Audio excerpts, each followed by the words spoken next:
combien? 700 000. 743 000, Papa Wamba. Hey! Il y a quel travail ici? Et une petite plomberie comme ça, donc si je te donne toute la maison aussi. Papa Wamba, le travail de plomberie n'est pas comme vous pensez là. Je suis dans un patron là. Hey. Bonjour. Bonjour, grand boss. Bonjour, grand boss. Bonjour. Vous êtes qui? Pourquoi vous êtes ici? Oui, nous sommes là pour la plomberie. Vous êtes des plombiers? Oui.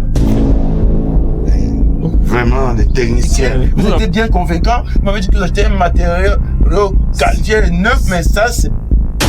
Non, il est presque neuf. Ça n'a pas été utilisé, hein. C'est l'impression qu'on a. C'est les tuyaux normalisés pour les dessins.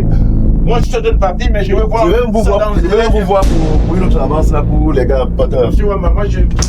Alors, on a là 2 techniciens, 2 postures et 2 résultats différents. On connaît tous dans notre entourage comme ça un technicien qui est très bon dans son secteur d'activité, qui est un très bon exécutant, que quand on revoit le résultat de son travail, tout le monde dit waouh. Mais qui bizarrement dans la vie privée sont toujours en difficulté financière, qui ont du mal à évoluer, qui ont du mal à décrocher des grands contrats. Premièrement, cette incapacité à pouvoir défendre ses devis. On le voit chez le premier technicien qui vient et son seul argument, c'est que le matériel est cher et je ne travaille pas seul. Contrairement au deuxième technicien qui vient comme ça avec un devis beaucoup plus cher, mais qui est finalement validé par le monsieur. C'est la preuve que savoir défendre ses devis non seulement permet de décrocher le contrat, mais ça permet également de gagner gros parce que là, il a taxé un prix vraiment élevé qui a été validé. Par contre, le véritable challenge pour ce deuxième technicien qui a réussi à décrocher ce contrat, à cette incapacité à bien manager son équipe pour que le client soit satisfait et qu'il le recommande autour de lui. Donc voilà comme ça des situations courantes dont vivent nos techniciens en Afrique